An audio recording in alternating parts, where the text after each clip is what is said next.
district Anantnag, historical district Anantnag. Right now I am in Dak Baglu. Mir Sahab, your first reaction, a warm welcome to you by the Congress workers. मुझे बहुत खुशी हुई क्योंकि ये एक बड़ी जिम्मेदारी इंडियन नेशनल कांग्रेस ने जो मेरे ऊपर की, ये मेरे अकेले के लिए नहीं बल्कि पूरे जम्मू कश्मीर के उन कारकुनों के लिए, उन वर्कर्स के लिए हौसला अफजा फैसला माना जा रहा है जिन्होंने टफ टाइम्स में कांग्रेस के साथ काम किया, और ये उन सब के लिए एक पॉजिटिव सिग्नल है, एनर्जी बूस्टर है। तो ऐसे में एक मुल्की सतह पर जिम्मेदारी है, मैं पूरी कोशिश करूंगा ईमानदारी से और मेहनत के साथ में जो भी मेरे ऊपर जिम्मेदारी दी गई वहाँ सब साथियों को लेकर काम करें। Sir, how big is this responsibility? Because right now from Jammu and Kashmir to the other states, Congress has put a responsibility on your shoulders. Would you like to do justice with this responsibility? Definitely मुझे जो भी जिम्मेदारी पिछले 40 साल में भी मिली, worker से लेकर बूथ एजेंट से लेकर ब्लॉक, डिस्ट्रिक्ट, स्टेट तक, मैंने हमेशा मेहनत और लगन के साथ उस काम को अंजाम देने का कोशिश किया। उसी तरह से आज जो जिम्मेदारी मिली है उसको भी हम पूरी लगन के साथ में अंजाम देने की कोशिश करेंगे, और जम्मू कश्मीर में भी इससे एक पॉजिटिव सिग्नल जाएगा क्योंकि ये पहला मौका है, खासकर कश्मीर साइड से इतने बड़े ओहदे पर इंडियन नेशनल कांग्रेस में पहला ये असाइनमेंट है जो गुलाम अहमद मीर के जरिए यहाँ के वर्करों को एजाज बख्शा गया। मीर साहब, मैं आपकी बात सुन रहा था,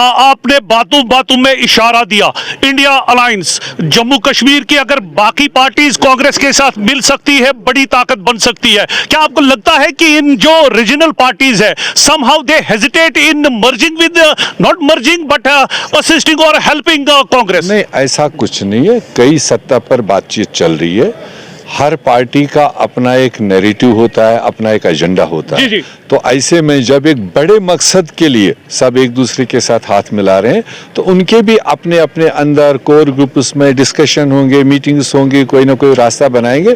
मगर by the end of the day मुझे पूरा भरोसा है जो बीजेपी या उसके पैदावार हैं वो एक तरफ रहेंगे, जो सेक्युलर सोच की पार्टियां हैं, छोटी हो बड़ी हो, वो सब एक तरफ आएंगे ताकि 2024 में एक बहुत बड़ा मैंडेट लेकर के हिंदुस्तान में सरकार बनाए। एक आखिरी सवाल, मध्य प्रदेश और राजस्थान के जो नतीजे आ गए आपके हक में नहीं आए, क्या somehow it has demoralized Congress?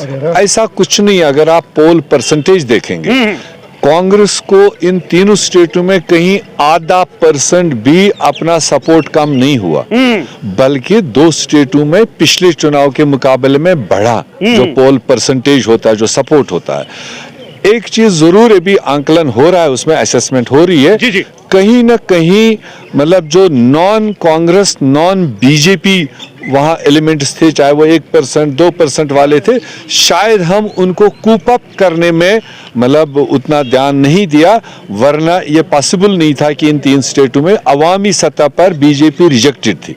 मगर कहीं ना कहीं हमारी तरफ से कोई कमी रहेगी, लोकल लीडर्स की तरफ से कोई कमी रही होगी कि जिन साथियों को ऑन बोर्ड लेकर चलना चाहिए था, जो आधा % 1% वोट बनाता है, उसमें कहीं ना कहीं कोताही रही। एक आखिरी सवाल मीर साहब, चूंकि अब आपकी रिस्पॉन्सिबिलिटी काफी बड़ी है, क्या यहाँ की पॉलिटिक्स से बाहर निकलकर जो नेशनल लेवल है वहां पे उभरने का आपने सोचा है कि इस पॉलिटिक्स को भी साथ साथ चलाने की कोशिश करेंगे? मैं तो मेरी बुनियाद ही नेशनल लेवल पर हुई थी। जी। आपको अगर याद होगा मैंने आंख खोली है तो सीधे मुल्की सतह पर ही काम किया है, और देन प्राइम मिनिस्टर्स के साथ काम किया है, देश के तमाम रियासतों में मैंने काम किया है। और फिर बीच का एक पीरियड आया जब कहा गया या यहाँ पर रिक्वायरमेंट थी, उस वक्त यहाँ की आवाज़ नहीं थी, जम्मू कश्मीर में यहाँ के मजलूमों की बात करने का, वो रोल मैंने अंजाम किया। आज फिलहाल टाइम बीइंग के लिए अगर पार्टी को ज़रूरत लगा कि मेरी किसी दूसरे स्टेट में जाकर के पार्टी की मजबूती हो सकती है, वो मैं ईमानदारी से। क्या मन करता है कि यहाँ से पार्लियामेंट्री इलेक्शन लड़ेंगे आप? नहीं, वो मेरे बस में नहीं। मैंने कहा वर्कर जो मेरे को पार्टी आदेश करेगी, जितना काम देगी, मैं उतना ही मैं ध्यान देता हूँ और मेहनत से करता हूँ। चलिए मीर साहब, आपने पहली बार ऑल इंडिया कांग्रेस पार्टी के जनरल सेक्रेटरी GM मीर साहब, the real congressman, talking exclusively with KNS डाक बंगलू से। मुझे दीजिए शारिक खान के साथ इजाजत। खुदा हाफिज।